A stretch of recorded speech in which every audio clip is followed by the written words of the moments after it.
kayo ng kesong puti kung paano gumawa ng homemade kesong puti.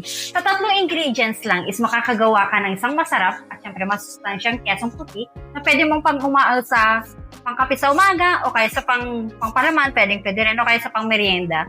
Pwede kasi masarap siya at syempre madali lang yung gagawin natin kesong puti. Kunti lang talaga yung ingredients niya. Kaya ano pwede natin? Tara, gawa tayo. Bali, gagamit tayo dito ng 2 litrong fresh milk. At ilibubuhos natin dito sa kaldero natin. Yan. Baling gagawin lang natin is hayaan natin siyang kumulo.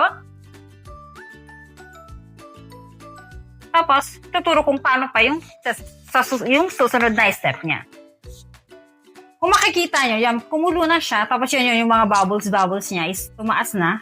Dapat ganito yung pagkakulo ng gatas natin. Yan, pag ganito na siya, ang gagawin natin is papatay na natin yung apoy. At maglalagay tayo ng vinegar. At ang gagawin mo is haluin mo lang siya.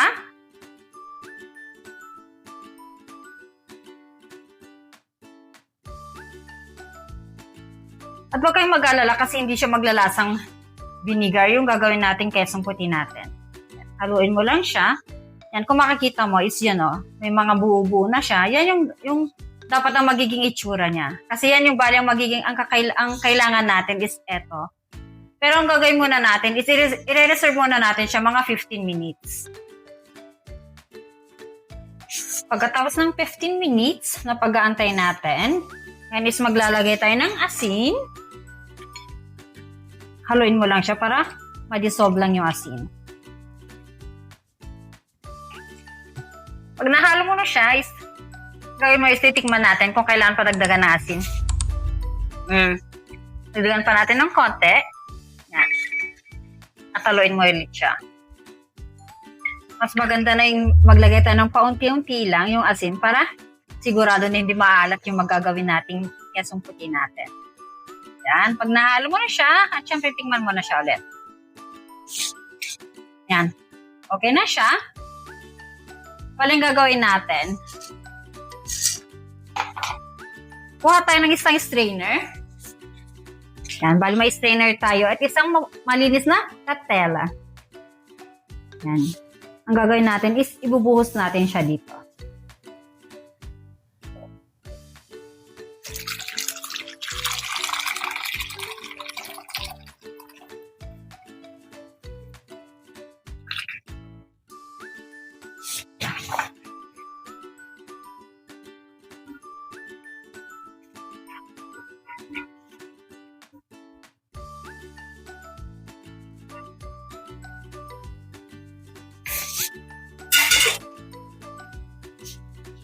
Yan. Ang gagawin natin is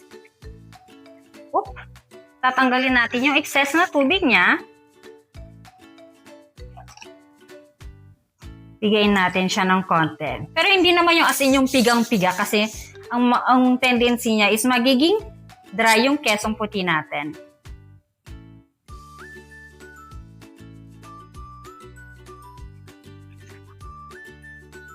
Yan, pag ganito na siya, yan. May konti pa, pero yan, pag ganito na siya, is okay na. Yan. Tingnan na natin siya. Yan. Ito na yung, ito yung magiging itsura ng kesong puti natin. Ang gagawin natin is kukuha tayo isang lagayan. Yan. Diretso na natin siya dito. Yan. Lagyan mo siya dyan. At ang gagawin mo is ayusin mo lang siyang ganyan, Yan.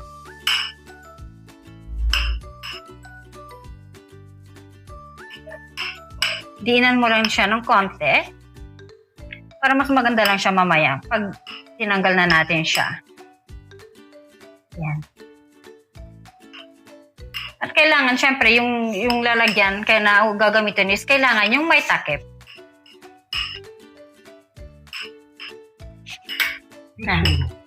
Pag ganyan na siya, is tatakpan natin. Lalagyan natin sa ref mga 3 hours. At syempre mga guys, ito yung pinakatubig na tinanggal natin is huwag nyo itong itatapan kasi ito is madaming nutrients to. Maraming mga recipe ang pwede mong gamitin dito. kung gusto mong magluto ng sopas, is pwede mo itong gamitin. Kasi masarap to pag hinalo mo sa mga recipe na gusto mong gawin. Ito, marami siyang mga recipe na pwede mo siyang gamitin kung gusto mong gumawa ng, ano ba yung, kahit anong ulam. Yung dito yung ulam na lulutuin mo, yung chicken, gano'n. Lalagyan mo ito ng, ito yung pinakatubig nung ginawa nating kesong puti is makakagawa tayo. Kaya hindi ko ito itatapon kasi sa susunod na recipe natin is gagamitin ko tong pinakatubig niya kasi ito nga is maganda sa mga recipe kasi mapapasarap niya yung mga recipe na gagamitin natin.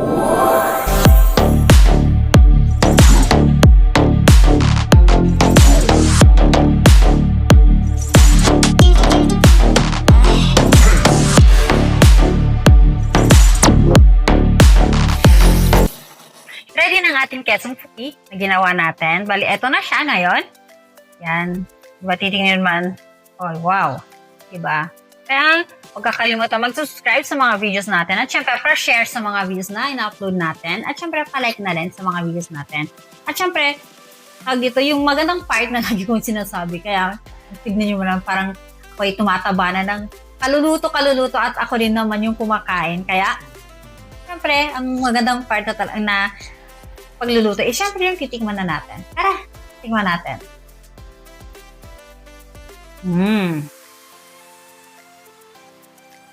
Wow, tikman natin siya.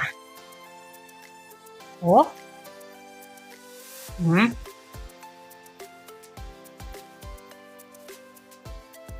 Yan.